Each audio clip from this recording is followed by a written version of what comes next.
आंखें बंद करते हैं। पवित्र पिता परमेश्वर, प्रभु यीशु मसीह के महान और सामर्थ्य नाम से हम दिल से आपका धन्यवाद करते हैं। सत्य है पिता, इस संसार के अंदर जहाँ हम जीवन जीते हैं, आप हमारी सृष्टि को जानते हैं कि हम कैसे हैं और कितने अनित्य हैं पिता। हमारा जीवन है ही क्या एक बाफ के समान, जो कुछ क्षणों के लिए रहती है और फिर लोप हो जाती हवा के अंदर, उसका फिर अस्तित्व भी नहीं मिल पाता, परंतु तू तो युगान युग बना रहता है। पवित्र पिता, आज मसीह के नाम से तेरे बच्चों ने पिता जो मिलकर एक मन, एक सुर, एक लय, एक ताल, एक आत्मा और सत्य में तेरी इबादत की है, आज इस इबादत को, स्तुति को आप स्वीकार करें पिता और प्रसन्न होकर अपनी महिमा और अपनी तेज के साथ हमारे बंद में विराजमान हो। क्योंकि हमने किसी गूंगी चीज़ को नहीं, किसी मट्टी पत्थर को नहीं, या काठ या वस्तु को नहीं, परंतु पिता हमने तेरी महिमा की है। यीशु मसीह के नाम से हमारी इबादत स्वीकार कर पिता, और यीशु मसीह के नाम से हम सब पर और भी अनुग्रह कृपा कर। तेरे लहू में हम सबको पवित्र ठहरा, और तेरे लहू में हमारे सारे बेटे न केवल स्वीकार कर दशमांश अर्पण उठाने या गवाहियों के प्रति जो आभार है, धन्यवाद के तौर, और प्रभु जिन्होंने जो कुछ भी दिया और जो न भी दे पाए, उन सब के ऊपर भी विशेष तेरी दया कृपा हो, और उन्हें महिमा के दंड के अनुसार जो मसीह में देकर आशीषित कर।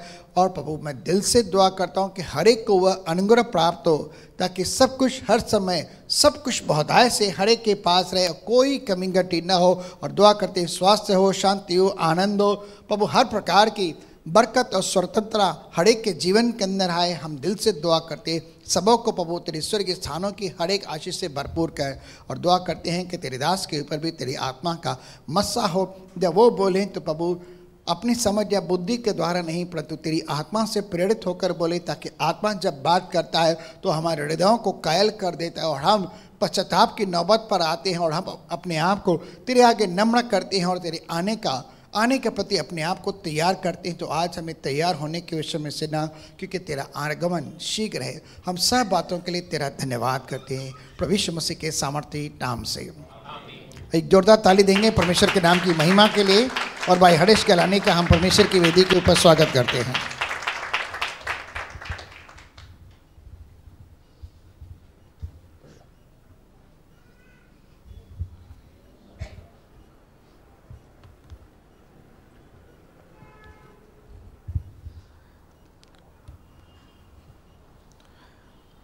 हालेलुया, परमेश्वर का धन्यवाद हो।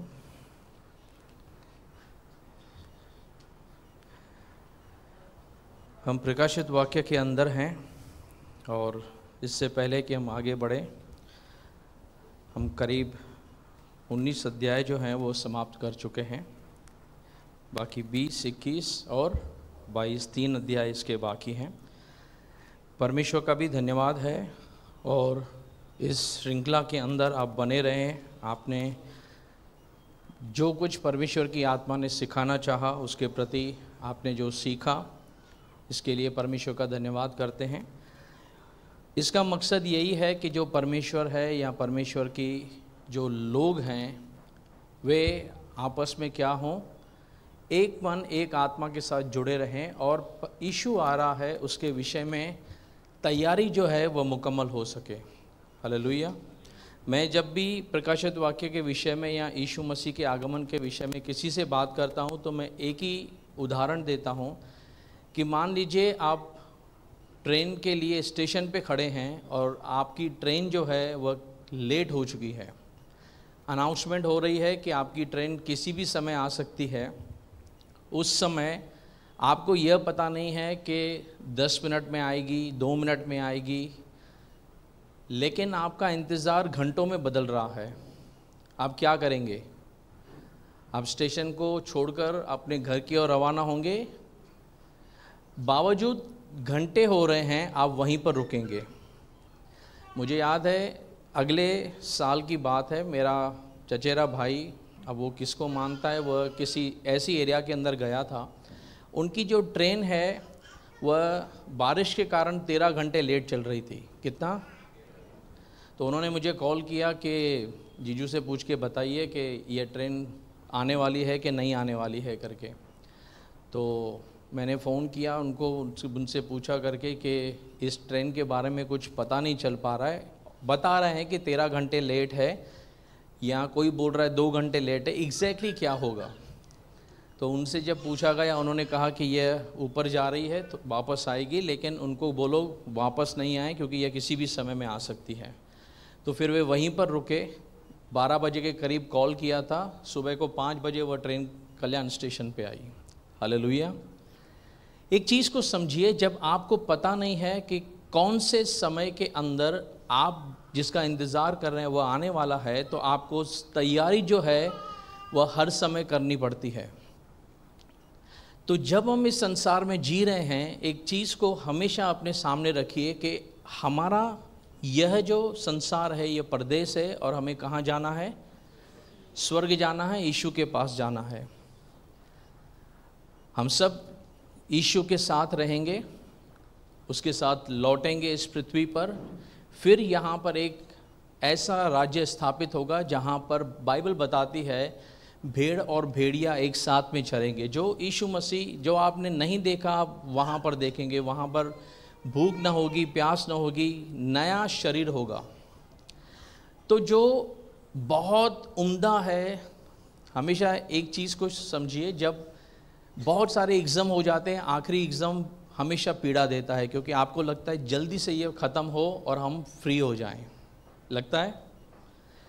और उसमें अगर एक आधा ब्रेक दे दिया, छुट्टी दे दी, आपको पता है आपको छुट्टी की ज़रूरत नहीं है, आप जल्दी से उसको ये करना चाहते हैं, तो वो 2 दिन आपको और खलते हैं। क्यों खलते हैं? क्योंकि आप इंतज़ार नहीं कर सकते, कि आप जानते हैं कि बस अब जल्दी से ये समाप्त हो और हम इस सारे बोरियत से आज़ाद होकर हम इंजॉय करें। हालेलुया। संसार के हम जिस पड़ाव में हैं, यीशु मसीह किसी भी समय आ सकता है। बहुत सारे समय शैतान टेम्प्ट करने की कोशिश करता है।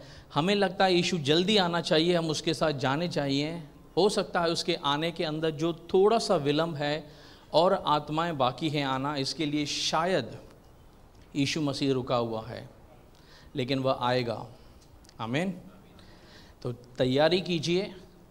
किसी भी आप पड़ाव के अंदर हों, जैसे हम सीख भी रहे हैं, आपके मन के अंदर कभी भी संसार के अंदर रहना है यह चीज़ नहीं आनी चाहिए। हम परदेसी हैं, हम यहाँ से जाने वाले हैं, हमारा परमेश्वर आ रहा है और हमें यहाँ से जाना है, हम उसकी तैयारी कर रहे हैं।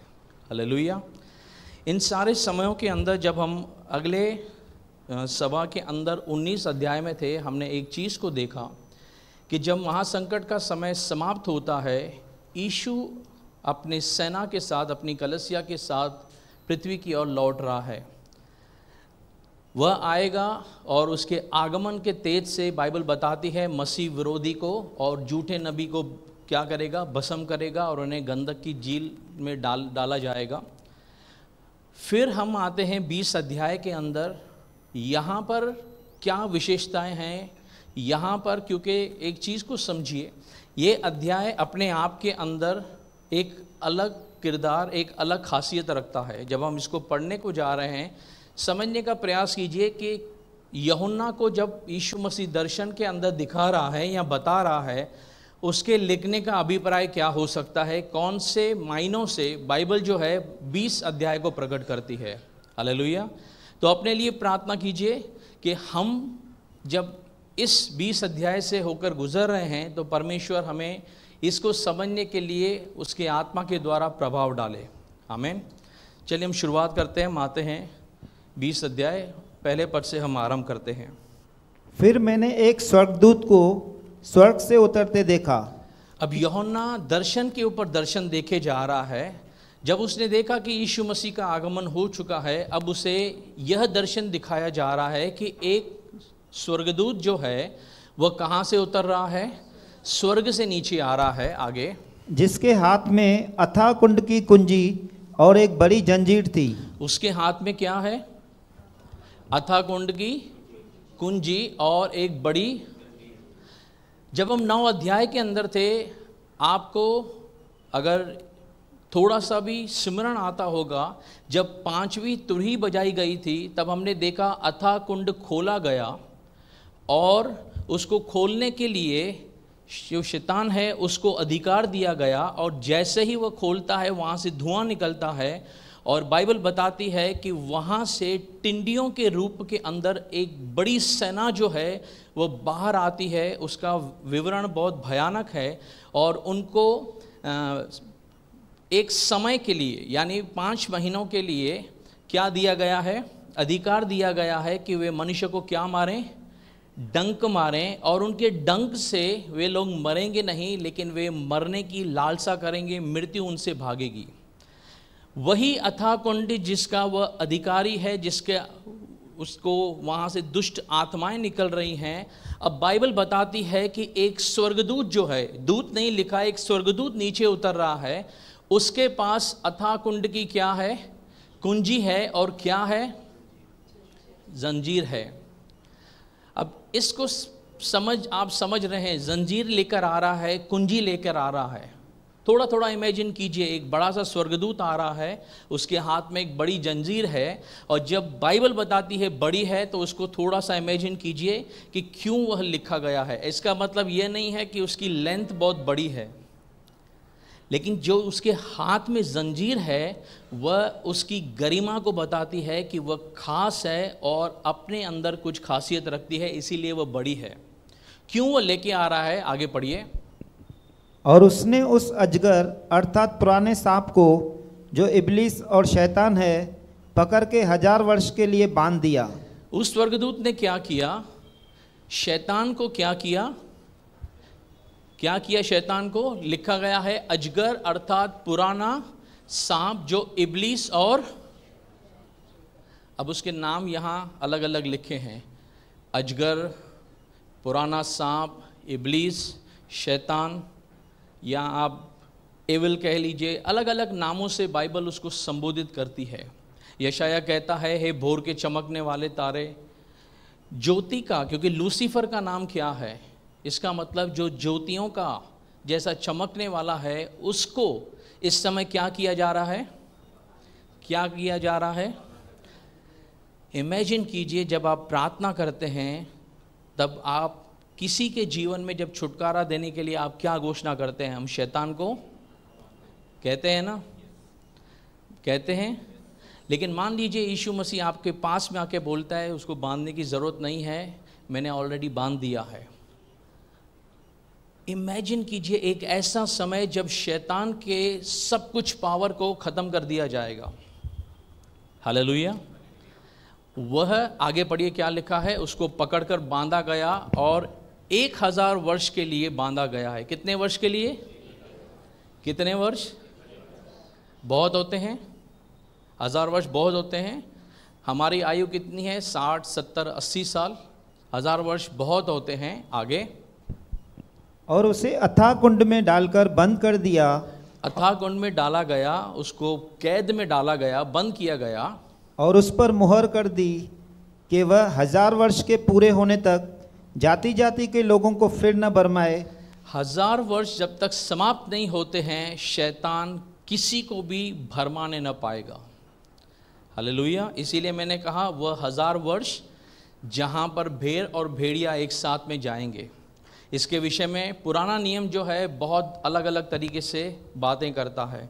अगर इस टॉपिक को हम लेंगे, मिलेनियम को, 1000 वर्ष को समझने के लिए, तो वापस से आपको इसी सीरीज़ की जितनी हमने सीरीज़ ली, आपको बैठना पड़ेगा उतने समय के लिए। लेकिन मैं प्रभु का धन्यवाद करता हूँ, मुझे उसने बर्डन नहीं दिया इस बात के लिए कि हम 1000 वर्ष में क्या होगा उसको सीखें। मेन चीज़ समझिए, हम उस 1000 वर्ष के अंदर जाने वाले हैं जहां हम यीशु मसीह के साथ राज्य करेंगे। तो उस 1000 वर्ष के विषय में बाइबल सिखाती है कि वहां पर जो शैतान है वह क्या किया गया है, बांधा गया है, और उससे फिर किसी भी जाति को भरमाने का अधिकार नहीं है। आगे, इसके बाद अवश्य है कि थोड़ी देर के लिए फिर खोला जाए। उसके बाद अवश्य है वह क्या किया जाए। एक छोटा बच्चा है, उसको किसी भी जानवर से डर लगता है। उसके पिता ने क्या किया, किसी जानवर को रस्सी से, पेड़ से बांध दिया। अब उसको पता है जब तक वो वहाँ बंधा हुआ है वह कहीं पर भी खेल सकता है, घूम सकता है। लेकिन उसके पिता ने कहा कि थोड़े समय के बाद मैं इसको खोल दूंगा, वो उसके पास जाता है, उसको पूछता है खोलने की ज़रूरत क्या है, जब तक ये बंधा है मैं आज़ाद हूँ, मैं कर सकता हूँ, लेकिन इसको क्यों खोल रहे हो। हर एक व्यक्ति की यही सोच है कि शैतान बंधा हुआ अच्छा है, क्योंकि हम नहीं चाहते हैं करके कि शैतान जो है किसी के जीवन के अंदर क्या करे, तकलीफ़ें लाए, चाहे वो विश्वासी हो कि गैर विश्वासी हो। हर एक के जीवन के अंदर परमेश्वर होना चाहिए और शैतान नहीं होना चाहिए। लेकिन विडंबना ये है कि आज बहुतों के जीवन में परमेश्वर बुलाहट देता है, लेकिन उसके बावजूद भी वे चाहे अनजाने में वे शैतान के क्या करते हैं, उपासना करते हैं, अलग अलग तरीक़ों से जाते हैं। तो समझिए इस बात को, बाइबल क्या हमें सिखाना चाहती है। एक ऐसा समय आ रहा है जहाँ शैतान को बांधा तो जाएगा, लेकिन उसको खोला जाएगा। क्यों खोला जाएगा, पढ़िए। फिर मैंने सिंहासन देखे और उन पर लोग बैठ गए। अब एक चीज़ को समझिए, बहुत सारे समय हमने बाइबल इस प्रकाशित वाक्य में देखा है कि एक चीज़ को बताते बताते अचानक से यूहन्ना को बीच में रोककर परमेश्वर किसी और दर्शन की ओर लेके जाता है।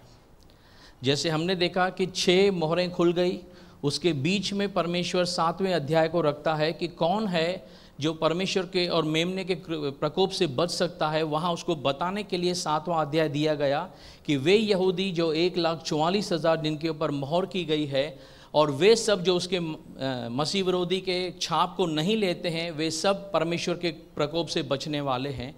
तो एक चलते हुए सीरीज़ में अचानक से ब्रेक देकर परमेश्वर यूहन्ना को कुछ सिखाने लगता है, एक बार, दूसरी बार, अलग अलग पड़ावों पर। वैसे ही जब हम इस अध्याय में आते हैं, पहले 3 वचन जो है हमने पढ़े वो 1000 वर्ष के विषय में बात करते हैं। आते आते वापस से 4, 5, 6 जो हैं एक ब्रेक देते हुए परमेश्वर उसको कुछ और चीज़ों को बता रहा है। तो हम समझते हैं क्या क्या वह चीज़ें कौन से तरफ लेकर जाती हैं। पढ़िए। फिर मैंने सिंहासन देखे, हाँ, और उन पर लोग बैठ गए। सिंहासन देखे, उन पर कौन बैठे, लोग बैठे, और उनको न्याय करने का अधिकार दिया गया। हाँ, और उनकी आत्माओं को भी देखा जिनके सिर यीशु की गवाही देने और परमेश्वर के वचन के कारण काटे गए थे। पढ़िए। और जिन्होंने न उस पशु की और न उसकी मूरत की पूजा की थी और न उसकी शाप अपने माथे और हाथों पर ली थी, वे जीवित होकर मसीह के साथ 1000 वर्ष तक राज्य करते रहे। पढ़िए। और जब तक ये 1000 वर्ष पूरे न हुए तब तक शेष मरे हुए न जी उठे। यह तो पहला मृतकों था है। पढ़िए आगे। धन्य और पवित्र वह है जो इस पहले पुनरुत्थान का भागी है। ऐसों पर दूसरी मृत्यु का कुछ भी अधिकार नहीं, पर वे परमेश्वर और मसीह के याजक होंगे और उसके साथ 1000 वर्ष तक राज्य करेंगे। अब एक चीज़ को समझिए, एक शैतान के विषय में डिस्क्रिप्शन देते देते अलग तरीके से 4, 5 और 6 पद को यूहन्ना के सामने प्रकट किया जा रहा है। अब ये क्या है, हम इसके बारीकियों में चलेंगे, लेकिन थोड़े समय के लिए हम इस 3 पद को फिलहाल साइड करते हैं। हम 7 पद से आगे बढ़ते हैं। हमने अब तक जो पढ़ा उसको पहले कंप्लीट करते हैं, फिर हम वापस आते हैं इसकी ओर। पढ़िए 7 पद में। और जब 1000 वर्ष पूरे हो चुकेंगे तो शैतान कैद से छोड़ दिया जाएगा। जब 1000 वर्ष समाप्त होंगे, हमने देखा कि शैतान को थोड़े समय के लिए छोड़ा जाएगा। यही वचन यहाँ लिखा है आगे। और उन जातियों को जो पृथ्वी के चारों ओर होगी। अब ध्यान से सुनिए, उन जातियों को जो पृथ्वी के चारों ओर होंगी, अर्थात गोग और मगोग को, जिनकी गिनती समुद्र की बालू के बराबर होगी, बर्मा का लड़ाई के लिए इकट्ठे करने को निकलेगा। अब एक चीज़ को समझिए कि जब यहाँ पर 7 साल का महाकलेश समाप्त हो जाएगा, उस समय परमेश्वर ने कुछ लोगों को, एक गिनती जो शायद काउंटिंग में नहीं है, लेकिन एक लोगों को छोड़ के रखा है। क्यों? ताकि जब यीशु मसीह वापस आए, क्योंकि बाइबल बताती है पुराने नियम के अंदर कि उस समय जब इज़राइल के अंदर तंबुओं का पर्व मनाया जाएगा, तो जितने राष्ट्र इस पृथ्वी पर होंगे उनके लिए यह कंपलसरी होगा कि वे तंबुओं का पर्व मनाने के लिए इज़राइल को जाएं, यरूशलेम को जाएं, और जो जातियां उस 1000 वर्ष में वहाँ नहीं जाती हैं। बाइबल बताती है वहाँ पर उनकी देश में, उनके नगरों में बारिश होना बंद हो जाएगी। हालेलुया, समझ रहे हैं? यह 1000 वर्ष यीशु मसीह पृथ्वी पर राज्य करेगा और विश्वासियों के साथ साथ हम जितने सारे कलीसिया के हैं, पुराने नियम के जो नबी हैं, इज़राइल में से जो उद्धार पाए हैं, सब जो हैं महिमा सहित देह में यीशु मसीह के साथ हम लोग राज्य करेंगे। लेकिन यहाँ पर कुछ जातियाँ होंगी उस समय के अंदर भी जो उस समय उद्धार नहीं पाए होंगे। और एक चीज़ को समझिए, उनके अंदर क्या कहते हैं कि वे पैदावार भी होगी, बच्चे भी पैदा होंगे। अब ये एक अलग टॉपिक है, इसको अगर फ्यूचर में कभी मौका मिला तो हम डिस्कस करेंगे कि यह क्यों छोड़े जा रहे हैं। लेकिन एक चीज़ समझिए, कलीसिया हो, पुराने नियम की नबी हो जो यीशु मसीह के बाट जोते हुए मरे, या जितने सारे 7 सालों के अंदर उद्धार पाकर आते हैं, यह सबको जो है परमेश्वर नया शरीर, महिमामय शरीर देकर 1000 वर्ष में अपने साथ ले रहा है। और फिर वे जो हम महिमा के देह में होंगे, मृत्यु का कोई उस पर असर नहीं होगा। लेकिन उस समय के अंदर भी कुछ जातियां होंगी जो यहाँ पर जो विनाशी देह में होंगी, अविनाशी देह में नहीं होंगी। उस समय उनके अंदर पैदावार भी होगी, लेकिन क्योंकि शैतान बांधा गया है, उनको कोई भरमाने वाला नहीं होगा। सारे पृथ्वी पर एक ही राजा होगा, और वह कौन होगा? प्रभु यीशु मसीह। और वहाँ सिस्टम है कि आप कौन से भी पृथ्वी के कोने में रहते हो, आपको नियमित समय पर पर्व मनाने के लिए यरूशलेम आना है, वरना बारिश नहीं होगी, फसलें नहीं होंगी। हालेलुया, समझ रहे हैं बात को? फिर क्या होगा 1000 वर्ष के बाद? अब ये जातियाँ तो बढ़ रही हैं, ये जातियाँ बढ़ रही हैं, इनके अंदर पैदावार हो रही है, हो सकता है इनके अंदर मृत्यु भी हो करके, क्योंकि ये नाशवान देह में है। या ये भी हो सकता है कि जैसे आदम 800-900 सालों तक जीवित रहा, ये लोग शायद मरे नहीं, ये लोग जीवित रहें। अब इसकी पॉसिबिलिटीज़ अलग अलग हैं, हम उसके विषय में गहराई में नहीं जाते। लेकिन इस चीज़ को समझिए कि यह जातियां बढ़ रही हैं, और 1000 वर्ष के बाद में जब शैतान को आज़ाद किया जाएगा तो शैतान आएगा और इन लोगों को भरमाएगा। किसको भरमाएगा? जो जातियां विनाश के देह में हैं, क्योंकि हम जो महिमा के देह में होंगे अब उनके ऊपर कोई अधिकार नहीं है। क्योंकि जब यीशु मसीह का पुनरुत्थान हुआ था, जब पतरस के पास यीशु मसीह गए, तब दरवाज़ा बंद था, चेले आपस में अंदर थे, अचानक से यीशु मसीह उनके बीच में प्रकट हुए। हालेलुया, याद है आपको? और जब यीशु मसीह, जब वे लोग किनारे पे थे, जब मछलियां पकड़ रहे थे, अचानक से यीशु उनके मध्य में प्रकट हुए और उनसे कहा करके कि तुम्हारे पास कुछ खाने को है। तब उनके चेले कहते हैं, जब तक हम उनके हाथों में, पांजरों में उंगली डाल के नहीं देखेंगे, पता नहीं भूत तो नहीं है। तब यीशु कहता है, आके देख ले, क्या भूत के कभी मांस और लहू होता है क्या? तब उनको पता चला करके कि यह तो यीशु मसीह है। लेकिन इसको तो क्रूस पे चढ़ाया गया था 3 दिन पहले, वह तो मर भी गया। मरियम उसको कहती है, मुझे, यीशु मरियम से कहता है, मुझे छू मत, क्योंकि मैं अभी तक पिता के पास गया नहीं हूँ। वह गया, वह वापस आया, और वह महिमा के देह में था, और वह लोगों को दिखाई दिया। हालेलुया। तब बाइबल बताती है, पौलुस कहता है कि जैसे पहला आदम मृत्यु का कारण बना, और हम आदम से आते हैं, इसीलिए हमारे ऊपर भी मृत्यु ने राज्य किया, तो दूसरा आदम जीवन देने वाला बना। तो जैसे आदम के कारण हमारे ऊपर मृत्यु आई, दूसरे आदम यानी यीशु के कारण हमारे जीवन में क्या आया? अनंत जीवन आया। तो फिर मृत्यु का डंक समाप्त हुआ। इसीलिए हम जो यीशु मसीह के साथ होंगे इन 1000 वर्षों में, वे कौन सी देह में होंगे?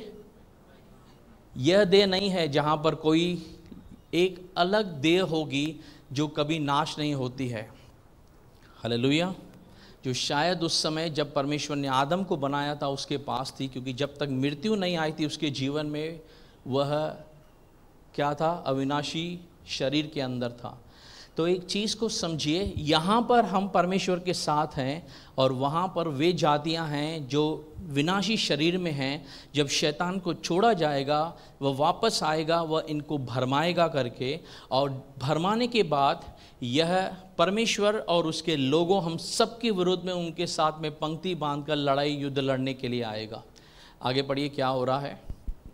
और वे सारी पृथ्वी पर फैल जाएंगी और पवित्र लोगों की छावनी और प्रिय नगर को घेर लेंगी। वह सारी पृथ्वी पर फैल जाएंगी और पवित्र लोग और प्रिय नगर यानी यरूशलेम को घेर लेंगे। और आग स्वर्ग से उतरकर उन्हें भस्म करेगी। आग क्या करेगी? स्वर्ग से आएगी और उनको क्या करेगी? मैंने आपको क्या कहा कि शैतान जो है वह हारा हुआ है, उसकी यह लियाकत नहीं है, एबिलिटी नहीं है कि वह परमेश्वर के सामने खड़ा हो सके। तो वह अपनी आखिरी एक अटेम्प्ट करेगा करके कि मैं इसको हराऊं, क्योंकि 1000 वर्ष वह बौखलाया हुआ है, उसको बांधा गया है करके। वह पृथ्वी को भरमाने के लिए अब उसके पास कुछ नहीं है, आखिरी दाव है। वह पूरे लोगों के साथ चढ़ाई करेगा युद्ध लड़ने के लिए।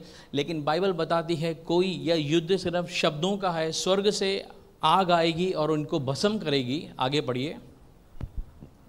और उनका भरमाने वाला शैतान आग और गंधक की उस झील में, जिसमें वह पशु और झूठा भविष्यवक्ता भी होगा, डाल दिया जाएगा। अब ध्यान से सुनिए। और इन सब का भरमाने वाला शैतान आग और गंधक की झील, कौन सी झील? आग और गंधक की झील। एक चीज को समझिए, अगर हम मसीह में हैं, मरने के बाद जो हमारे पास नया देह आएगा, हम मसीह के साथ स्वर्ग के अंदर हों या वापस जब यहाँ पर होंगे 1000 वर्ष के लिए, या इसके बाद जब हम आगे बढ़ेंगे हम देखेंगे 21-22 अध्याय में जब नया स्वर्ग उतरता है, नई धरती आती है, जब भी हम यहाँ होंगे हम कौन से जीवन में होंगे? अनंत जीवन में होंगे। वहाँ पर फिर कोई दुख पीड़ा नहीं होगा, क्योंकि बाइबल सिखाती है परमेश्वर उनके आंसुओं हमेशा के लिए पोंछ डालेगा। लेकिन बाइबल यहाँ बताती है कि एक झील है जो आग से और गंधक से क्या हो रही है? जल रही है, कंटिन्यूस जल रही है। लिखा है उस झील में जिसमें वह पशु और झूठा भविष्यवक्ता होगा। यह पशु कौन है? मसीह विरोधी, जो आने वाले 7 सालों में इज़राइल को भरमाएगा, और झूठा नबी जो कहेगा कि यह व्यक्ति जो प्राण घातक घाव पे था, यह मरने पर था, इसकी प्रतिमा बनाओ, इसकी उपासना करो। तो 7 सालों के अंदर जो मसीह विरोधी यरूशलेम के अंदर होगा और झूठा नबी होगा, जब 7 साल समाप्त होंगे, पहले इनको गंधक की झील में ढाला जाएगा, शैतान को बांधा जाएगा 1000 वर्ष के लिए। 1000 वर्ष समाप्त होंगे, यह परमेश्वर के साथ युद्ध करने के लिए आएगा, आसमान से आग बरस कर इनको ख़त्म करेगी। वापस शैतान को भी कहाँ डाला जाएगा? उसी आग और गंधक की झील के अंदर डाला जाएगा। आगे पढ़िए। और वे रात दिन युगान युग पीड़ा में तड़पते रहेंगे। कहाँ पर तड़पते रहेंगे? रात और दिन पीड़ा में तड़पते रहेंगे। कहाँ पर? आग और गंधक की झील में। 10 पद समाप्त हुआ। चलिए अब एक चीज़ को पहले समझिए कि 1000 वर्ष में क्या हो रहा है। हमने देखा करके कि स्वर्ग से एक स्वर्गदूत उतरता है, उसके पास बड़ी जंजीर है, वह शैतान को बांधता है 1000 वर्षों के लिए ताकि वह जातियों को न भरमाए, और 1000 वर्ष के बाद इसको खोला जा रहा है। वापस आएगा शैतान, लोगों को जो उस समय अन्य जातियां होंगी उनको इकट्ठा करेगा, लेकिन आसमान से आग आएगी, उनको भस्म करेगी, और 1000 वर्ष के बाद में क्या होगा? शैतान हमेशा के लिए अनंत काल के लिए आग और गंधक की झील में ढाला जाएगा, जहाँ पर झूठा नबी भी है और पशु भी है। क्लियर? चलिए हम वापस लौटते हैं 4 पद के अंदर। अब इसको समझना है, थोड़ा सा आपको ध्यान देना पड़ेगा कि 4, 5 और 6 पद जो है वह क्या बताने की कोशिश कर रहे हैं। स्टार्ट कीजिए, पढ़िए ब्रदर। फिर मैंने सिंहासन देखे और उन पर लोग बैठ गए। फिर मैंने क्या देखे? सिंहासन देखे और उन पर कौन बैठ गए? लोग बैठ गए। अब यह कौन सी घटना है पहले समझते हैं। जब यीशु मसीह वापस आ रहा है पृथ्वी पर 7 सालों के बाद अपनी कलीसिया के साथ में जब लौट रहा है, वहाँ पर जब यह पृथ्वी पर आएगा, बाइबल पहले बताती है कि जैसे ही वह आएगा, जैतून पहाड़ पे आएगा, वह 2 भागों में फट जाएगा और फिर बहुत सारे राजाओं के लिए रास्ता बनाया जाएगा। यरूशलेम के अंदर आएंगे और यीशु मसीह जो है यरूशलेम में वापस एंट्री लेगा एक किंग के रूप में, एक राजा के रूप के अंदर, और वह आकर इस समय ऑफिशियली जो है वह डिक्लेयर करेगा कि राज्य जो है वह मेरा है।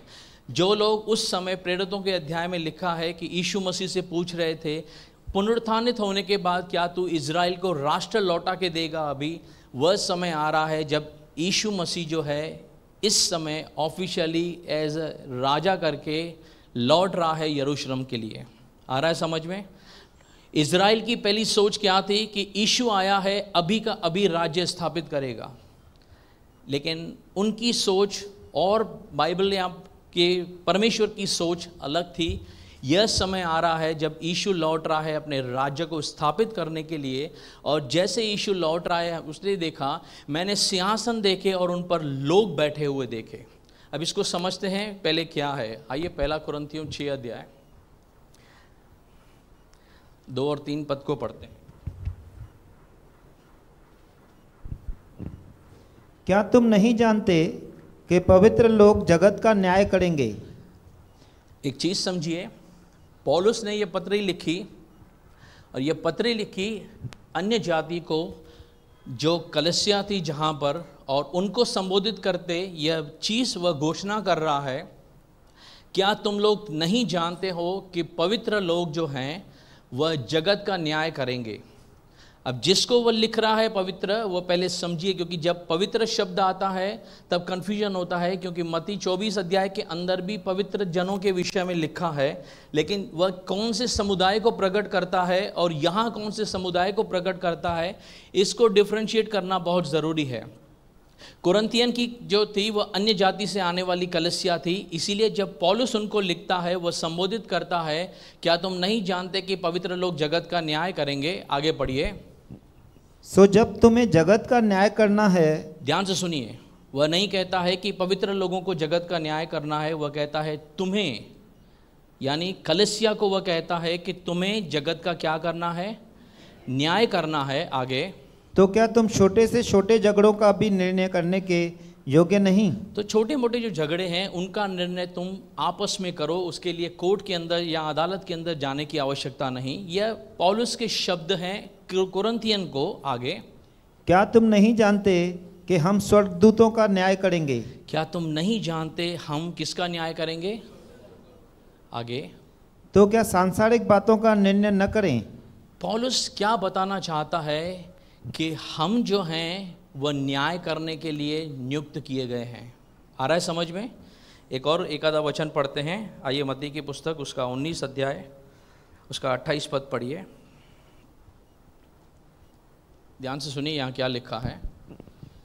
यीशु ने उनसे कहा, मैं तुमसे सच कहता हूँ कि नई उत्पत्ति से जब मनुष्य का पुत्र अपनी महिमा के सिंहासन पर बैठेगा। ध्यान से सुनिए, यह उसी समय को लेकर बात कर रहा है जब यीशु मसीह पृथ्वी पर लौट रहा है, 1000 वर्ष का आरंभ होने वाला है, उसी को राज्य का स्थापना हो रहा है, उसी के विषय में यहाँ बात की जा रही है कि जब मनुष्य का पुत्र यानी यीशु मसीह अपनी महिमा के सिंहासन पर बैठेगा, तो तुम भी जो मेरे पीछे हो लिए हो, तो तुम भी जो किसके पीछे हो लिए हो, मेरे पीछे हो लिए हो। अब एक चीज़ को समझिए, जब ये यहाँ बता रहा है यह इज़राइल को संबोधित नहीं कर रहा है, क्योंकि कन्फ्यूजन क्या होता है, जब यीशु मसीह बात कर रहा है चेलों से, तो चेले यहूदी भी हैं लेकिन चेले मन फिराए हुए कलीसिया भी हैं, तो यह कन्फ्यूजन हमेशा बना रहता है कि यीशु आकर किसको संबोधित करता है। इसको समझने के लिए आपको पहले तो इज़राइल का, यहूदियों का इतिहास समझने की आवश्यकता पड़ेगी कि जब यीशु किसी चीज़ को बोल रहा है उसके बोलने का तात्पर्य क्या है। जो मेरे पीछे हो लिए हो, यानी उस समय यीशु मसीह ने उनसे कहा करके, सदूकी उसके पीछे नहीं आए, महायाजक उसके पीछे नहीं आए। वह कहता है कि मनुष्य के पुत्र को सर रखने के लिए जगह नहीं है। वह बताना चाहता है कि जो मनुष्य के पुत्र को उद्धारकर्ता मानकर उसके पीछे आ रहे हैं, जो कलीसिया को संबोधित करता है आगे चलकर, जो तुम मेरे पीछे आ रहे हो, आगे पढ़िए। 12 सिंहासनों पर बैठकर इज़राइल के 12 गोत्रों का न्याय करोगे। कहाँ बैठोगे? 12 सिंहासन पर बैठकर किसका न्याय करोगे? वह नहीं कहता है कि तुम इजरायली हो, तुम ही इजराइल का न्याय करोगे। वह कहता है तुम 12 सिंहासनों पर बैठोगे। अब किसी ने कहा करके, फिर ये तो 12 चेलों के विषय में लिखा गया है उस समय के लिए। तो मैंने उससे पूछा, यहूदा इस्करियोती वहाँ पर कैसे बैठेगा? हालेलुया। चीज़ों को समझिए, यीशु क्या बोलना चाह रहा है। वह कलीसिया को संबोधित करता है कि मैं तुमको कहता हूँ, जो मेरे पीछे हो लिए हो, जो तुम हो, तुम बैठोगे सिंहासन पर और किसका न्याय करोगे? 12 किसके गोत्र? क्लियर? चलिए एक और वचन पढ़िए, लूका के पुस्तक 22 अध्याय उसका 30 वचन।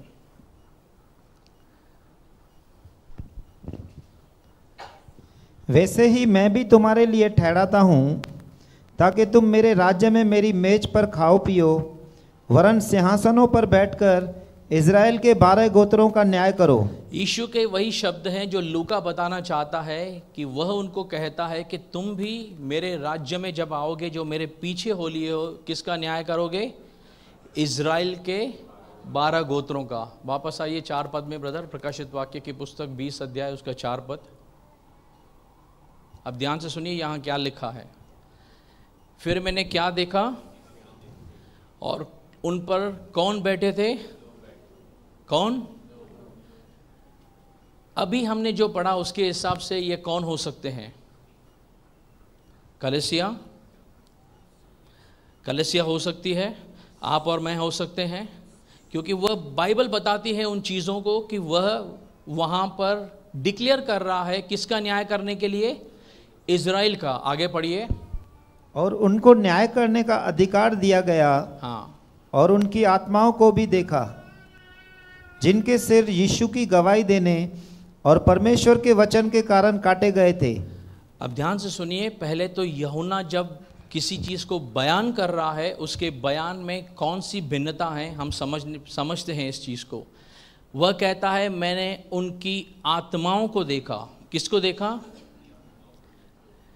इंग्लिश में लिखा है I see the souls of those people who died in the tribulation।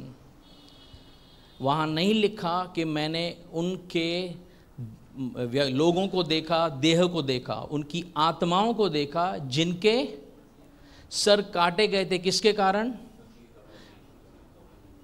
कौन सी गवाही? वे जब मसीह विरोधी के सामने खड़े थे। हमने क्या पढ़ा वहाँ पर? पढ़िए, परमेश्वर के वचन के कारण क्या किए गए थे? काटे गए थे। यानी वे महाकलेश से निकलकर बाहर आए थे और उनको पता था कि सामने मसीह विरोधी है। उन्होंने उसका इनकार किया था, और जैसे उन्होंने मसीह विरोधी का इनकार किया कि तुम मसीह विरोधी हो, तुम मसीहा नहीं हो, मसीह विरोधी ने उन सबों को, जितने सारे लोगों ने अंगीकार नहीं किया, उन सबों के गर्दन क्या किया? और हमने पढ़ा था 7 अध्याय के अंदर कि जब यूहन्ना से पूछा गया कि तू इस बड़ी भीड़ को जानता है, यूहन्ना उससे कहता है जो वहाँ पर प्राचीन था, मैं नहीं जानता हूँ, तू ही बता। वह कहता है ये वे लोग हैं जो यीशु मसीह की गवाही के कारण, जो इस महाकलेश से निकलकर बाहर आए हैं, जिन्होंने अपने प्राणों तक को दे दिया करके। और हमने पढ़ा था एक जगह पर लिखा है, लिख ले क्योंकि धन्य हैं वे जो अब से मसीह में मरते हैं। जब आप चीज़ों को कनेक्ट करना सीखेंगे, आपको समझ में आएगा कि यह किसके विषय में बात की जा रही है। कलीसिया को परमेश्वर सिंहासन पे बिठा रहा है। महाकलेश से जितने सारे आत्माएं, जितने सारे मृतक बाहर आए हैं, पर यूहन्ना उनको कौन से फॉर्म में देख रहा है? आत्मिक फॉर्म में देख रहा है, आत्माओं को देख रहा है। जो सिंहासन पे बैठे उनके विषय में यह शब्द नहीं दिया गया है कि वे आत्मा थे जो सिंहासन पे बैठे। हालेलुया। समझ में आ रहा है कुछ? एक चीज़ को समझिए, अगर कोई आत्मा के अंदर है तो वह शरीर से या मांस और लहू से बयान नहीं किया जा सकता। जैसे यीशु मसीह के विषय में कहा गया कि अगर मैं भूत हूँ तो देख लो, मेरे पास मांस भी है, लहू भी है। बाइबल क्या बताना चाहती है, पहले उन बारीकियों को समझिए। यहाँ लिखा है, जिनके सिर यीशु की गवाही देने और परमेश्वर के वचन के कारण काटे गए थे, और जिन्होंने उस पशु की और न उसकी मूरत की क्या की थी। यानी क्लियर बाइबल बताती है वे कहाँ से आए हैं, महासंकट से बाहर आए हैं, और न उसकी छाप अपने माथे पर और हाथों पर ली थी। अब बाइबल देखिए क्या बताती है, वे जीवित होकर मसीह के साथ 1000 वर्ष के लिए जीवित होकर, यानी उसके बाद जो है उनको वापस से एक नया महिमामय शरीर दिया गया, और वे फिर जीवित होते हैं, और फिर मसीह के साथ वे इंटर करेंगे उस मिलेनियम किंगडम, उस 1000 वर्ष के राज्य में। हालेलुया। समझिए यहाँ पहले क्या लिखा है करके। कलीसिया को उसने अधिकार दिया कि तुमको 12 गोत्रों का अधिकार दिया जाएगा, और प्रकाशित वाक्य जो बताती है महासंकट का समय जो है वह सबसे पहले परमेश्वर इज़राइल के साथ डील करता है, क्योंकि पौलुस इस बात की पुष्टि करता है कि जब तक अन्य जातियां का पूरा समावेश न हो जाए, वह इंटर न हो ले, इज़राइल का एक भाग अंधकार में रहेगा। वह नहीं कहता है कि अन्य जातियों के साथ साथ इज़राइल अंधकार में रहेगा। वह कहता है जब तक, इंग्लिश में लिखा है until and unless they enter fully, one part of Israel will be blinded। चीज़ों को इंटरप्रेट कौन से तरीके से करते हैं, एक चीज़ को समझिए। मैं आपके सामने एक छोटा सा उदाहरण देता हूँ, पहले उसको समझिए, फिर हम आगे बढ़ते हैं करके क्या होना चाहिए।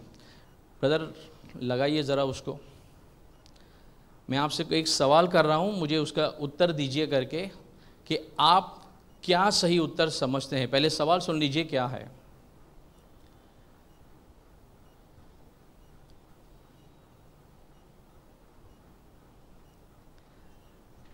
सबको दिखाई दे रहा है? सवाल है, अब आपके सामने हम केबीसी खेल रहे हैं, 4 ऑप्शन आएंगे, आपको उत्तर देना है कौन सा एक ऑप्शन सही है। इसमें 3 0 2 5 कौन सा है? समझा सवाल? सवाल समझ में आ रहा है? चलिए पहला ऑप्शन दिखाइए, आपको समझ में आएगा। मुझे आप बताइए, सवाल है 3 0 2 5 आपको ढूंढना है। ए में ये बराबर है? कितनों को लगता है कि ए आंसर हो सकता है? हाथ उठाइए। 1 2 3 4, ठीक है, हाथ हैं। 3 0 2 5 ए हो सकता है, ठीक। ब्रदर बी ऑप्शन लगाइए। बी हो सकता है? कितनों को लगता है बी भी हो सकता है? ए तो ठीक है, आपने मान लिया, बी हो सकता है? हो सकता है, ठीक। सी ऑप्शन लगाइए। हो सकता है? भाई बोलते जाइए। हो सकता है। चौथा ऑप्शन लगाइए। क्लियर? अब मुझे बताइए इसमें से सही आंसर क्या है? बी 3 0 2 5। मुझे तो ये लग रहा है 3 0 2 5। फिर मैं सी को देख रहा हूं तो वहां भी 3 0 है, 2 5 वहां भी है। जब डी को देखता हूं तो 3 0 2 5 वहां भी है। एक सवाल के 4 उत्तर हो सकते हैं क्या? लेकिन यहां तो दिख रहे हैं कि ये चारों के चारों पॉसिबल हैं। बराबर बराबर। अब अगर इसका सही उत्तर चाहिए तो कौन दे सकता है? जिसने सवाल पूछा था, क्योंकि उसके माइंड में क्या था वह वही जान सकता है। वह जब आपको आकर बताएगा कि इनमें से कौन सा आंसर सही है करके, जब आप प्रकाशित वाक्य पढ़ते हैं आपके सामने इस किस्म के इंटरप्रिटेशन बार बार आएंगे कि यह भी हो सकता है, वह भी हो सकता है, यह भी दिख रहा है, वह भी दिख रहा है। आप चीज़ों को पढ़ेंगे आपको लगेगा हाँ यह तो सही बोल रहा है करके। मान लीजिए कोई कहता है करके आकर ए ऑप्शन ही सही है करके, देखो 3 भी दिख रहा है, 0 भी दिख रहा है, 2 भी दिख रहा है, 5 भी दिख रहा है। जब आप उसको उसके नज़रिए से देखेंगे आपको लगेगा हाँ ये तो परफेक्ट है, यही हो सकता है। लेकिन जब आप प्रचारक के माइंडसेट से जाएंगे आपको प्रचारक के पास जाना पड़ेगा जिसने सवाल किया। हालेलुया। प्रकाशित वाक्य किसने लिखा? यूहन्ना ने। लिखवाया किसने? पवित्र आत्मा ने, यीशु मसीह ने। यूहन्ना सामने नहीं है, यूहन्ना के पास नहीं जा सकते, भाई तू बता इसका मतलब क्या है। यीशु मसीह फिजिकल फॉर्म में हमारे सामने नहीं है, हम नहीं जान सकते हैं। लेकिन एक चीज़ समझिए, अगर यह सवाल जो है, अगर आप इसके जिसने सवाल किया अगर आप उसके बारे में जानकारी हासिल करेंगे कि वह कौन से चीज़ को 3 कहता है, उसका बोलचाल कैसा है, उसकी शैली बात करने की कैसी है, उसका अगर वह नॉर्मल तरीके से दूसरी जगह बात करता है तो वह कौन से तरीके का इस्तेमाल करता है, जब आप इन सारे तरीकों को मिलाएंगे तब आपको पता चलेगा कि उसका इंटरप्रिटेशन क्या हो सकता है। आ रहा है समझ में? जब आप प्रकाशित वाक्य पढ़ते हैं बहुत सारी अटकलें होती हैं कि यह दिखने में वैसा लग रहा है, यह दिखने में वैसा लग रहा है, लेकिन सही इंटरप्रिटेशन जो है, मैंने आपको एक चीज़ बताई थी, जब हम डॉट से डॉट मिलाएंगे तब आपको पता चलेगा करके असली पिक्चर क्या हो रही है। हालेलुया। तो समझिए बहुत सारे समय क्या होते हैं ना, लैंग्वेज, भाषा एक बैरियर बन जाती है। जानते हैं कैसे? ब्रदर दूसरी पिक्चर लगाइए, देखिए अब मुझे आप आंसर बताइए यहाँ पर क्या हो सकता है। ध्यान से सुनिए, ये लैंग्वेज बैरियर कैसे होता है, क्या है, पढ़िए इसका आंसर क्या हो सकता है। अब ब्लैंक लिखा है I don't have brain, yes या नो लगाना है। अगर आप लिखते हैं yes I don't have a brain, no I don't have a brain, दोनों का मतलब क्या है? एक ही चीज़ बताते हैं, भाई मेरे पास दिमाग ही नहीं है। आप यस लिखो या नो लिखो एक ही आंसर आएगा, क्या? दूसरा लिखा है I don't have sense, yes I don't have sense, no I don't have sense, दोनों का मतलब वही निकल रहा है। इसको कहते हैं लैंग्वेज बैरियर्स। हिंदी में अगर आपको नहीं समझ में आ रहा मैं आपको बता देता हूं।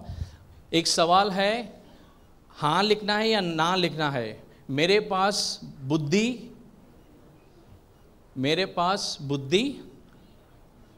अगर लिखते हैं कि हाँ मेरे पास बुद्धि नहीं है, नहीं मेरे पास बुद्धि नहीं है, तो दोनों का जवाब मतलब एक ही निकलता है। भाई आप तो बोल रहे हैं हाँ मेरे पास बुद्धि नहीं है, ना मेरे पास बुद्धि नहीं है, तो आप दूसरे जगह पर किसको बोलेंगे? आप हाँ लगाओ या ना लगाओ, मतलब वही निकलने वाला है। तो सुनने वाला सोचेगा हाँ उसने नहीं बोला होगा या हाँ बोला होगा।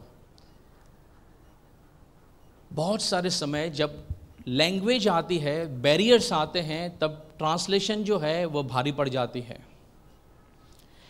इसीलिए जब हमने शुरुआत की थी, बस ब्रदर हटा दीजिए, वापस आइए वहीं पर। मैंने आपको एक चीज़ बताया था, मत्ती के अंदर 24 अध्याय के अंदर सबसे बड़ा एक रुकावट क्या है। जिस समय चेले यीशु मसीह से पूछते हैं कि तू कब राज्य करेगा, उनके माइंड में दूर दूर तक कलीसिया को लेकर कोई भी अभिप्राय नहीं था, इसीलिए उनकी मानसिकता नहीं थी। वे पुनरुत्थान होने के बाद भी यीशु मसीह से पूछते हैं क्या तू अभी इजराइल को राष्ट्र लौटा रहा है। वे नहीं जानते थे यीशु मसीह का आगे का प्लान क्या है। यह पौलुस था जिसको परमेश्वर ने सबसे पहले प्रकट किया कि कलीसियाओं का यहाँ से निकलना कैसा होगा।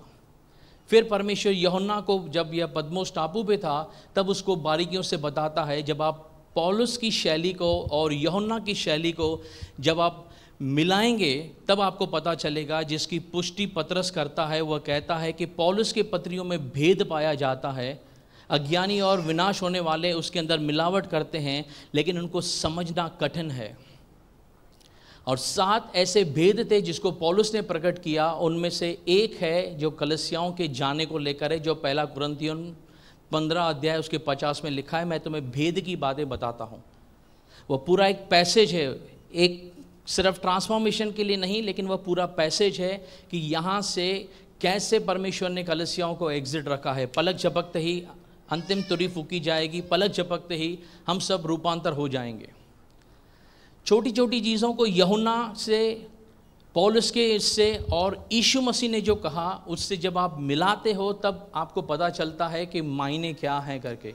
वरना मैंने आपको बताया, आप कौन सा भी उत्तर ले लीजिए उन 4 सवालों में से, सुनने वालों को लगेगा यही उत्तर हो सकता है। प्रकाशित वाक्य इस गंभीरता से, इस बारीकी से लिखा गया है, जिसको आप उस बारीकी से नहीं समझते हैं, आप बहुत सारी चीज़ें मिस कर जाएंगे। और मैं किसी और अभिप्राय से नहीं कहता, लेकिन इसको समझने के लिए मैंने बहुत परमेश्वर के साथ में एक समय बिताया, एक कीमत चुकाई, उसके बाद परमेश्वर ने इन चीज़ों को प्रकट किया है करके। तो चीज़ों को समझिए कि परमेश्वर जो है वह अगर प्रकाशित वाक्य देना चाहता है तो उसके कौन से अभिप्राय हैं, और उसके अभिप्राय कलीसिया के लिए बहुत उत्तम हैं। हालेलुया। तो समझिए परमेश्वर क्या यहाँ करना चाहता है।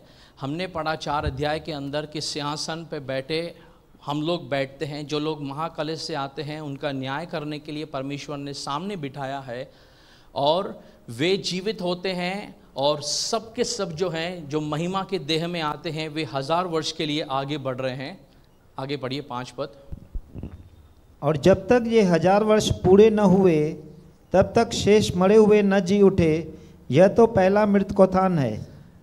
जब तक ये 1000 वर्ष न पूरे हुए तब तक शेष मरे हुए क्या है? जी नहीं उठते हैं। अब ये कौन है जो जी नहीं उठते हैं? हम इसको जब आगे देखते हैं 11 पद से हमको पता चलेगा ये कौन से हैं जो श्वेत सिंहासन के सामने है, ये उसके विषय में लिखा है। जब तक ये 1000 वर्ष समाप्त नहीं होते हैं, अभी तक एक समुदाय बाकी है जो जीवित होना, जिनको वापस से जीवन मिलना। बाइबल बताती है यह क्या है? पहला मृतकोत्थान है, रिजरेक्शन है। यहाँ उलझन क्या आती है? जब हम इसका स्टडी कर रहे थे हमारे पास सामने सवाल थे, यहाँ पर कलीसियाएं जो हैं वह ट्रांसफॉर्म हो रही हैं, वे देह बदल रही हैं, क्योंकि लिखा है बाइबल में यह पहला रिजरेक्शन है, यहाँ पर हो रहा है।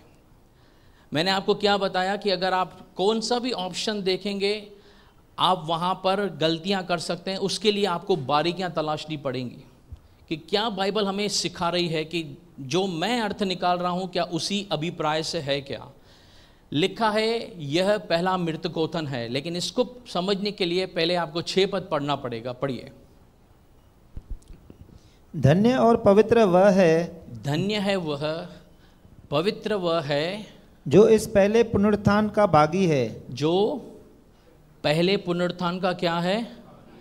भागी है। यानी जो 1000 वर्ष के बाद वाला पुनरुत्थान है उसका नहीं, जो पहले पुनरुत्थान में आता है और 1000 वर्ष में जा रहा है आगे। ऐसों पर दूसरी मृत्यु का कुछ भी अधिकार नहीं। जो लोग महिमा के देह में यीशु के साथ जाएंगे उन 1000 सालों के अंदर, उनके ऊपर दूसरी मृत्यु का प्रभाव नहीं है, आग और गंधक की झील का प्रभाव नहीं है आगे। पर वे परमेश्वर और मसीह के याजक होंगे और उसके साथ 1000 वर्ष तक राज्य करेंगे। जो लोग 1000 वर्ष में प्रवेश करते हैं, बाइबल बताती है वे कौन है? मसीह के साथ याजक हैं, और वे 1000 वर्ष तक जाएंगे। अब पहला पतरस 2 अध्याय उसका 9 पद कहता है तुम एक चुना हुआ वंश हो, राजपद अधिकारी हो, याजकों का समाज हो। हम ऑलरेडी परमेश्वर ने हमको प्रीस्ट बना दिया है, लेकिन क्या इज़राइल आज के तारीख में प्रीस्ट है, याजक है? नहीं। जो 7 सालों से होकर गुजरेंगे, उस महाकलेश से होकर गुजरेंगे, जो यीशु मसीह के कारण अपने जीवन को देने तक विश्वास योग्यता दिखाएंगे, परमेश्वर उनको एक रिवॉर्ड दे रहा है कि तुम मेरे साथ इस बड़े से राज्य में तुम प्रवेश कर सकते हो। इसीलिए पौलुस लिखता है रोमियो की पत्री के अंदर कि अगर तुम में से कोई ऐसा सोचता है कि इज़राइल ने आज्ञा नहीं मानी और परमेश्वर ने उनको छोड़ दिया है, तो इस गलतफहमी में नहीं रहना, क्योंकि परमेश्वर ने इब्राहिम के कारण, इसहाक के कारण और याकूब के कारण अभी तक अपना अनुग्रह इज़राइल के ऊपर से हटाया नहीं है। याद रखिएगा, जब आप प्रभु से ईमान लाते हैं आपकी पीढ़ी तक आशीष जाती है। तो जब आप प्रभु के साथ ईमान से चलते हैं, आपके आने वाली जनरेशन उसका ब्लेसिंग्स प्रभु से पाते हैं, क्योंकि परमेश्वर पीढ़ियों का परमेश्वर है। तो इस चीज़ को समझिए। बाइबल यहाँ वापस आइए ब्रदर 5 पद में क्या लिखा है। जो 1000 वर्ष है उससे पहले जो यहाँ जीवित हो रहे हैं, क्या बाइबल कहती है? यह तो पहला मृत्युकोत्थान है। एक चीज़ को मैं आपके सामने रखना चाहता हूँ। बाइबल कहती है, इंग्लिश में लिखा है this is the first resurrection. Bible में नहीं लिखा है here is the first resurrection, this is the first resurrection, यानी यह पहला मृत्युकोत्थान है। और अगर यहाँ पर मृत्युकोत्थान है तो यीशु मसीह के बाद अब तक कोई भी यहाँ पर जीवित नहीं होना चाहिए। बराबर? मेरा सवाल समझ रहे हैं? अगर यहाँ पर पहला रिजरेक्शन हो रहा है तो यीशु से पहले या यीशु के बाद इस पड़ाव तक कोई भी जीवित नहीं होना चाहिए। क्वेश्चन समझ में आ रहा है? अगर यहाँ पर हम सोचते हैं कि कलीसिया यहाँ है, सब कुछ 7 साल के बाद जाने वाले हैं, तो इस पड़ाव के आने तक सब कुछ कोई भी यहाँ पर जीवित नहीं होना चाहिए। लेकिन क्या बाइबल इसको ऐसा कहती है क्या?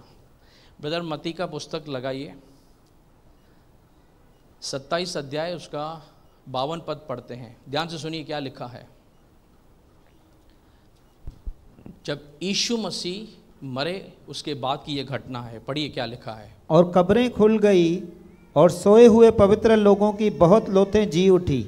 जब यीशु मसीह मरे और पुनरुत्थानित हुए, बाइबल बताती है उस समय क्या खुल गई? क्या खुल गई? कब्रें खुल गई। और जो सोए हुए थे, सोता कौन है?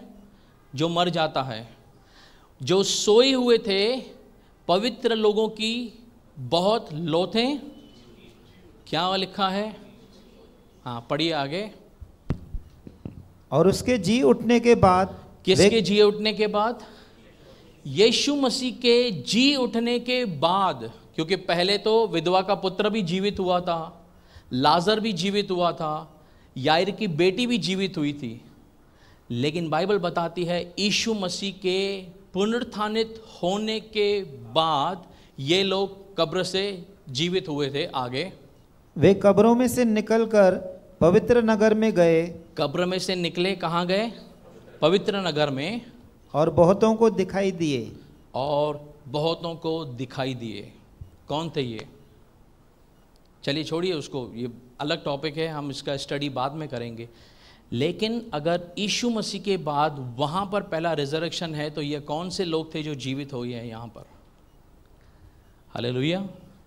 ये यीशु मसीह के साथ जीवित होने वाले लोग थे और इनका रिजरेक्शन उस टाइम पे हुआ था, इनका पुनरुत्थान उस समय पे हुआ था।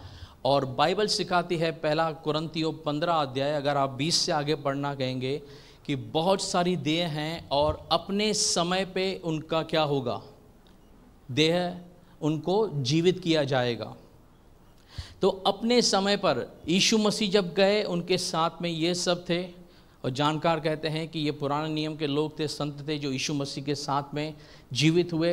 और यीशु मसीह इब्राहिम की गोद से उनको लेकर पैराडाइज को लेकर स्वर्ग जा रहा था। जब मरियम उसको इनकाउंटर हुई तब वो उसको कहता है मुझे हाथ मत लगा क्योंकि अभी तक मैं पिता के पास नहीं गया हूँ। और इनको जब स्वर्ग के अंदर एक विश्राम जगह है जहाँ पर फ़िलहाल ये लोग रुके हुए हैं, वहाँ ये हैं। उसके बाद यीशु मसीह पृथ्वी पर लौटते हैं, अपने चेलों को दिखाई देते हैं करके। और ये सब जो थे शैतान के बंधन में थे, यीशु मसीह के साथ उसके बाद जब यीशु पुनरुत्थानित हुए, ये सब पुनरुत्थानित हुए। वहाँ लिखा है दिस इज़ फर्स्ट रिजरेक्शन, ना कि here is the first resurrection. यानी 1000 वर्ष में जितने सारे लोग प्रवेश करेंगे, बारी बारी से कलीसिया जाएगी, उसके बाद 7 सालों का महाकलेश है, 7 सालों के महाकलेश के बाद जितने सारे लोग जाएंगे, जो लोग इन 1000 वर्ष में राज्य करने के लिए प्रवेश करते हैं, बाइबल बताती है जो दूसरी मृत्यु का जिन पर अधिकार नहीं, ये वे लोग हैं जो पहले पुनरुत्थान के भागी हैं।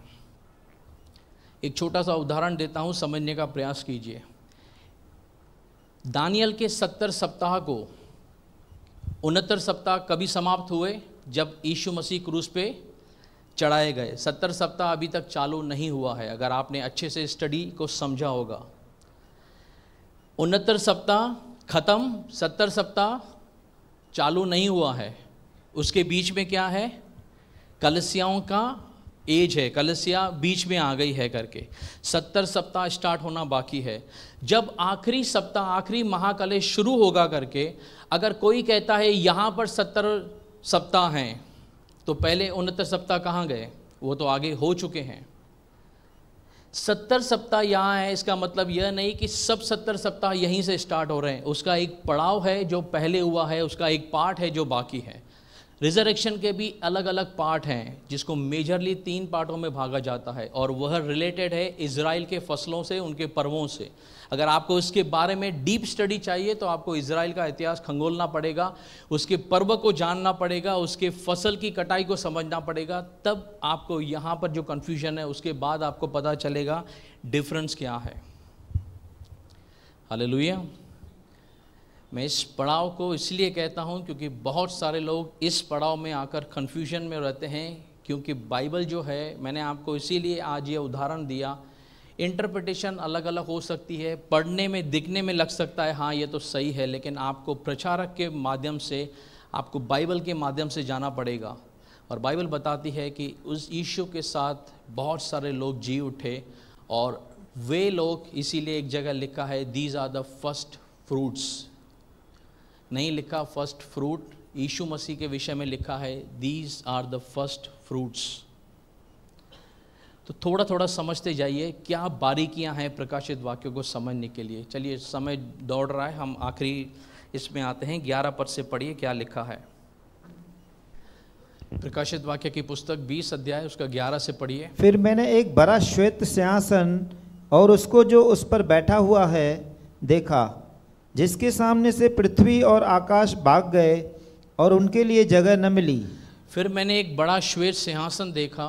अब इस श्वेत सिंहासन को न्याय भी कहते हैं, श्वेत सिंहासन का न्याय भी कहते हैं। अब इसको थोड़ा समझिए, यह 1000 वर्ष के बाद में होने वाली घटनाएं हैं कि एक बड़ा श्वेत सिंहासन देखा, उसके ऊपर बैठा था, यानी यीशु मसीह के विषय में लिखा गया है, जो उस पर बैठा था देखा, जिसके सामने से पृथ्वी और आकाश क्या हुए?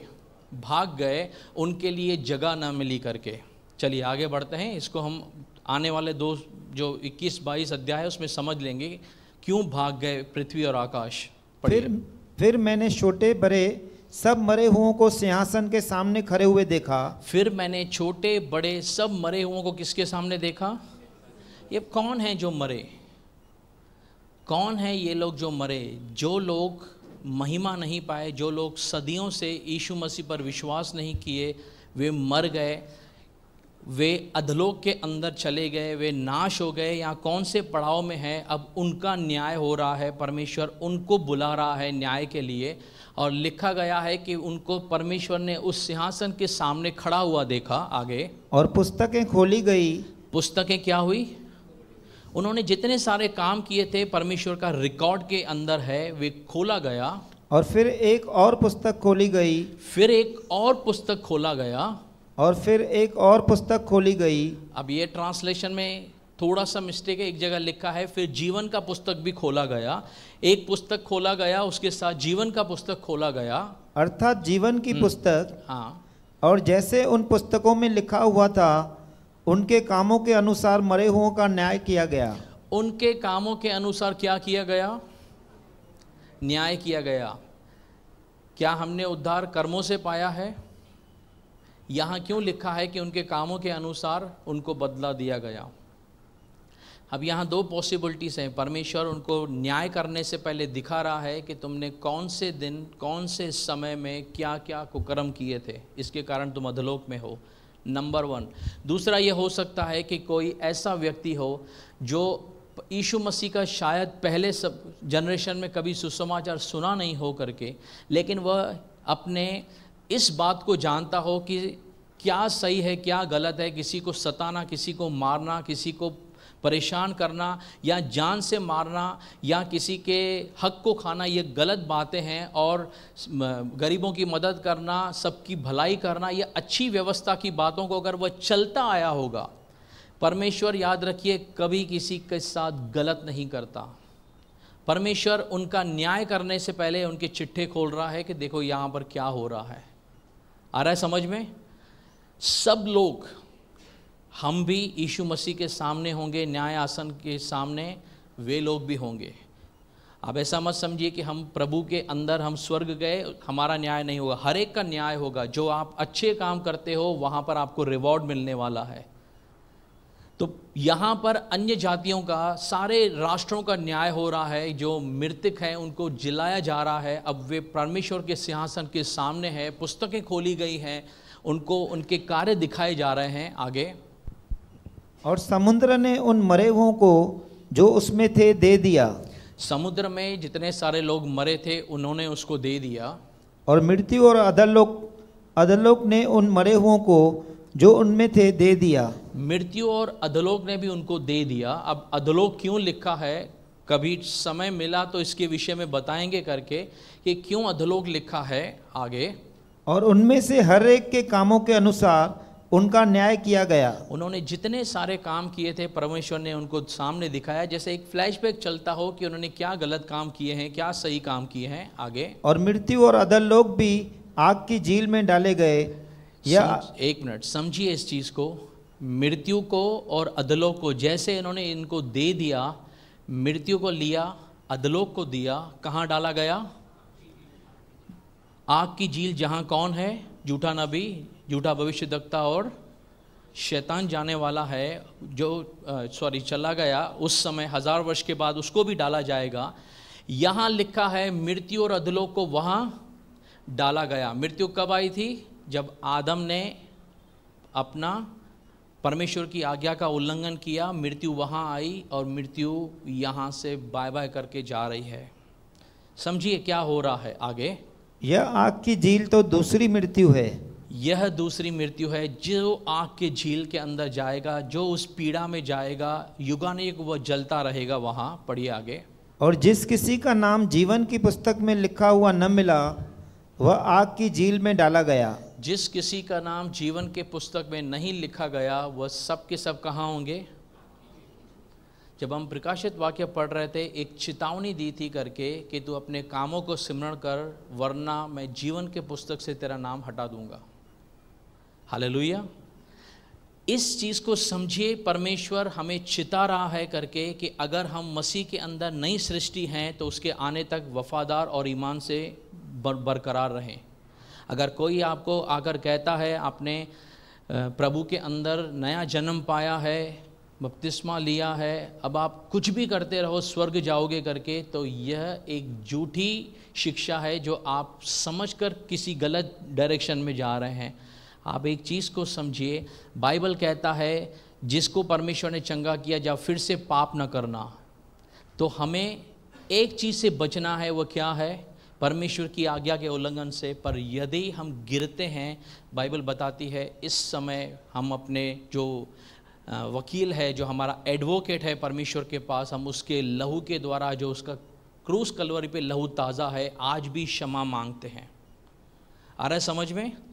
हम गिर सकते हैं या गिरते हैं तो हम प्रभु के साथ आज भी वापस से यूनाइट हो सकते हैं। लेकिन उसी दशा में अगर हम मरे तो यह गारंटी नहीं है कि कोई एक विश्वासी जो मरता है वह स्वर्ग जाएगा क्या। तो डिफरेंस को समझिए। आप विश्वास में हैं, परमेश्वर के अंदर कार्य कर रहे हैं, प्रभु को पकड़ के रखे हैं। लिखा गया है जिसने अपनी नींव को मजबूत बनाया, आंधी और तूफान आए उसको हिला न सके। जानते हैं क्यों? क्योंकि उसकी नींव कहाँ थी? चट्टान पर थी। तो आप और मैं एक नींव बना रहे हैं, वह नींव तय करेगी कि आंधी तूफान मुझे गिराएगा कि नहीं गिराएगा। क्योंकि तूफान दोनों घरों पर आया, लेकिन एक घर जिसकी नींव चट्टान पे थी, चट्टान कौन है? आप और मैं किस पे घर बना रहे हैं, यह जब तूफान आएगा तब पता चलेगा। चलिए आगे चलते हैं।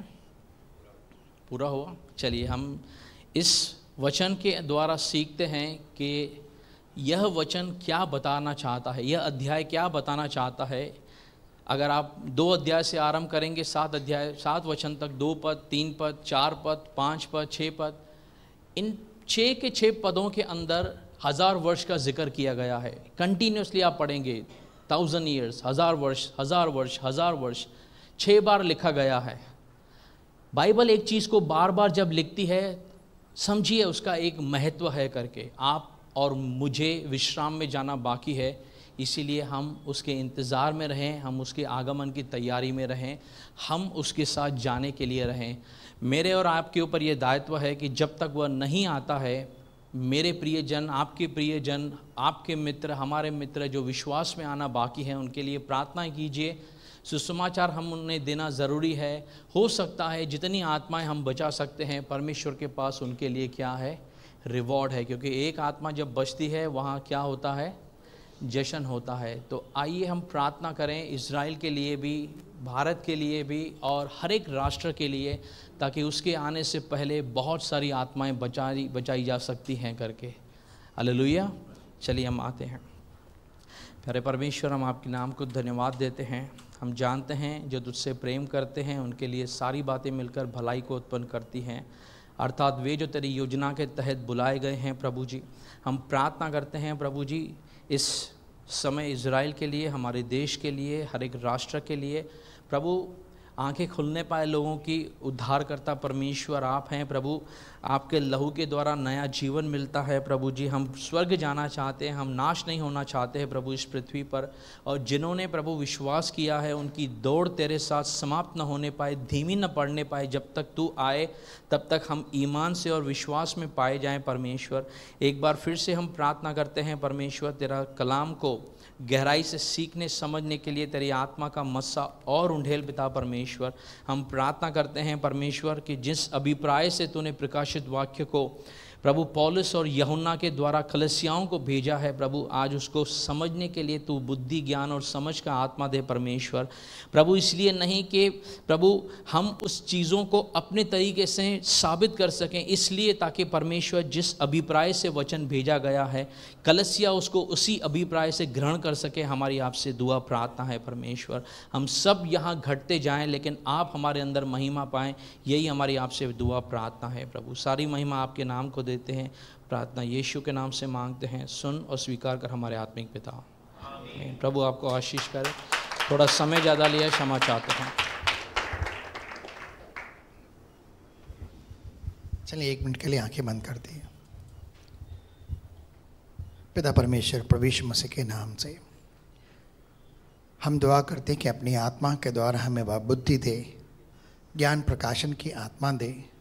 जो बातें हमारी समझ से कठिन है वो हम तेरी आत्मा के द्वारा, तेरे वचन के प्रकाशन के द्वारा प्राप्त कर सकें और अपने आप को इस संसार में जो तेरी जाति है, जैसे शास्त्र में लिखा है, परमेश्वर हमें इस वर्तमान बुरे संसार से बचाना चाहता है। पिता, हम दुआ करते हैं कि संसार की सारी मलिनता से जो हमारे तन को ही नहीं, मन को ही नहीं और आत्मा को भी बुरा बना सकती है, प्रभु तू हमें बचा, ताकि हम तेरे लहू में सदा निर्दोष पाए जाएं। और जब तू आए कि हम तेरे साथ स्वर्गीय स्थानों के अंदर उठाए जाएं। कलीसिया ने अपने आप को तैयार किया है, उसने श्वेत मलमल के वस्त्र, धार्मिकता के वस्त्र पहने हैं। और पिता, हर एक ने अपने अपने दीवट के अंदर, अपनी मशाल के अंदर आग भी जलाई है और तेल भी ले रखा है। और वह अपनी दूल्हे से कह रही है कि दूल्हा तू जल्दी आ, अपनी दुल्हन को अपने साथ स्वर्गीय स्थानों के अंदर उठाकर ले जा। हम तैयार हैं पिता, यीशु मसीह के नाम से। तेरा आगमन शीघ्र हो, यीशु मसीह के नाम से, आमीन। पिता परमेश्वर का प्रेम, प्रभु यीशु मसीह का अनुग्रह और पवित्र आत्मा की सहभागिता आपसे लेकर सर्वदा तक, जब तक मसीह यीशु बादलों पर आए, हम तमाम भाइयों और बहनों के संग बनी रहे और बढ़ती रहे। सारे भाई बहन बोलेंगे बोल प्रभु यीशु मसीह की। परमेश्वर आप सबको आशीष करे, अनुग्रह शांति से भरे। भाई लोग भाइयों से, बहनें बहनों से हाथ मिलाकर प्रेज लॉर्ड कर सकते हैं।